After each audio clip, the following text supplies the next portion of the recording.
You really should only be entering moves on trend breaks. Like really, even on just even go to the most basic one right now, which is XBT, which is Bitcoin. Even in the current scape of where Bitcoin is, even in its current part of its move, you should only ever be entering something on a trend break.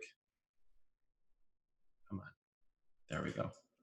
Like we see trend is supporting up, so short it if trend breaks down, right? If this is going to move up, right? Okay, so let's go to the hourly, see what's going on. Right, so swing to swing. Yeah, Bitcoin looks like it's about to move up again, right? This is at least going to fuel something, even if it's just to attack this valley back here, this whole level. This is going to stop the move. But entering Bitcoin right now, or where it was at, very smart. It's breaking trend right now, and there's 4%. That's a lot actually for Bitcoin, even in the moments of failure. And even actually just back to this valley right here, you could even just go to the valley that brought it there, which is this one right here, which that is break level. 1% is still 1%, probably going to get swallowed by trading fees, but you're also entering quite high. Your entry should have been more so down here at the start of trend. But yeah, you're breaking trend right now. It's Bitcoin looks like it's about to move up. Say it's probably trying to break trend on the 4 hour for the first time. Okay, so let's talk about how to identify trends on a completely new chart. Just going to pick something. DLT, sure, that's up 9% today. Unless somebody has a different chart. Yeah, I don't typically chart DLT, so I'm not really sure what's going on with it, but this will be a good chart to start to learn how to identify these trends. So we have a couple different trends that we are going to be identifying. There is the backsides of trends, right? So you have things like swing lows to swing lows, right? Come on. Swing lows to swing lows, which you can see is backsides of trends. You have the swing highs to swing highs, which is like that, right? So swing lows and swing lows, first and foremost, that is going to be kind of your bounds of the move. So we talk about compression and move. That's going to be the bounds of the move. And you can see in this moment here, the bottom side would have been defined for this move, right? You come up, you pull back down. Wherever that swing stops, that's the moment where you would have identified that swing low to swing low, okay? So there are a couple rules to this. First, let's just start with this, swing low to swing low. Typically, it's going to be distribution candle to distribution candle. Okay, so let's talk about that first. You are going to have distribution to distribution candle, accumulation to accumulation candle. Now, keep in mind that this is fractally relevant. In this moment, this would have been here like this. See how it's accumulation candle to accumulation candle? This is something that people get confused with. They always just go to the swing high.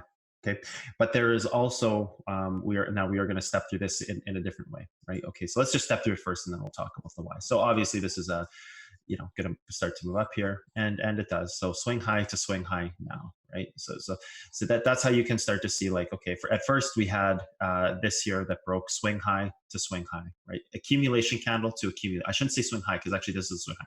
Accumulation candle to accumulation candle. Let's get that right first off. Distribution candle to distribution candle. Accumulation candle to accumulation candle. Break through that, you move up, right? Notice how this wasn't respected. Well, there's a reason, because it's a distribution candle, right? So that's the first and foremost thing, accumulation candle to accumulation candle, which would have given you this, which would have moved up there, which now gives you this, right? So that's something pretty important to know, is accumulation to accumulation. There's the next one.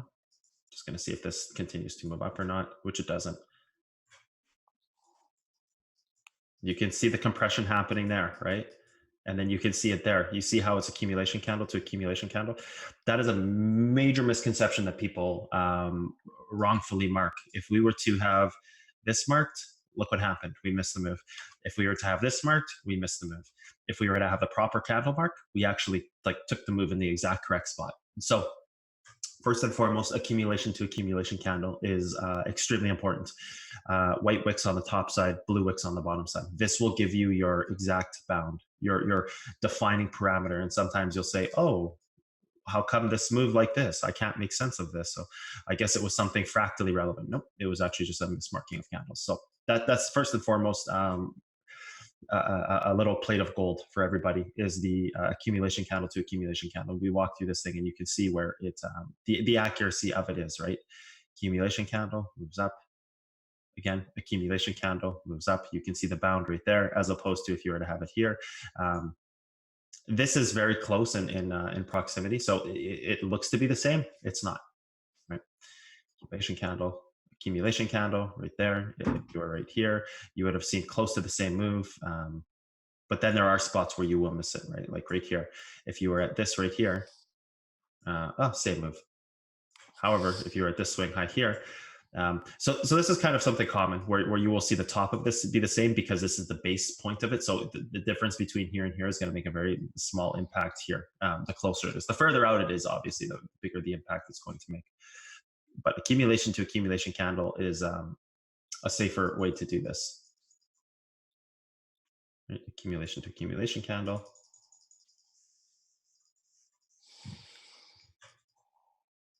And that's the same reason why we've marked distribution to distribution candle here. So this really gives you your bounds of the move. Now you will also have, right, so you'd have something like this. These are also going to be fractally relevant at times. At times it will be, it will appear as if this is the candle, this distribution candle, just like it did over here. But it's just because they're so close in proximity in this case that this is going to likely reflect the same move. Okay.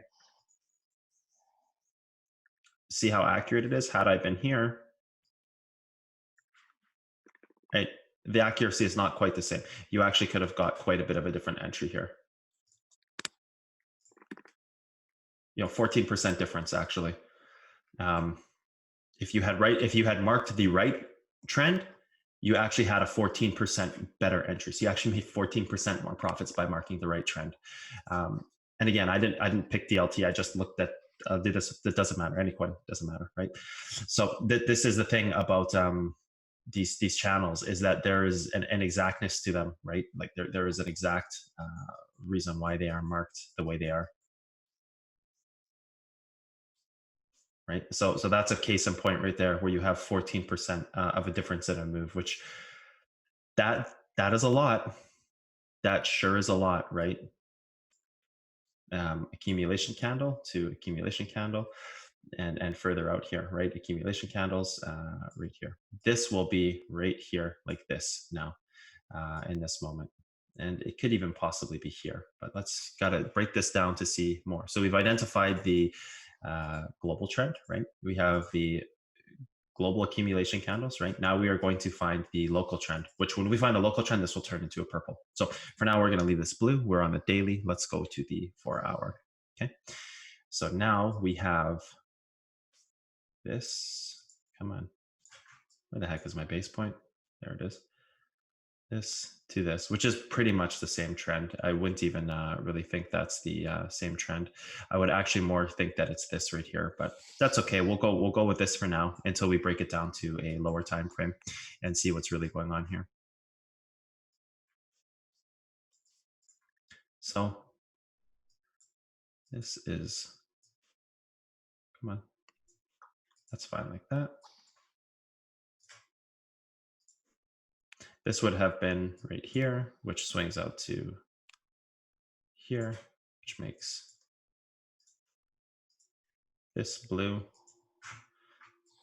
oops, which makes this purple, right? Like that. So you guys can see how we got there by marking out these trends. And what I am doing is I am marking the highs. And this is where it can get a little time frame relevant, okay? Because in this case here, we have looked at a 1 hour time frame to find this local part of this move, and that's a distribution candle in the hourly. But in the 15-minute time frame, it's actually not a distribution candle; it's an accumulation candle. So when you're marking something out like the daily, right, you are going to see more of the accumulation candle truths. The smaller time frame you get, the more it's going to You have to dig for the candles, right? There's a little bit of work involved.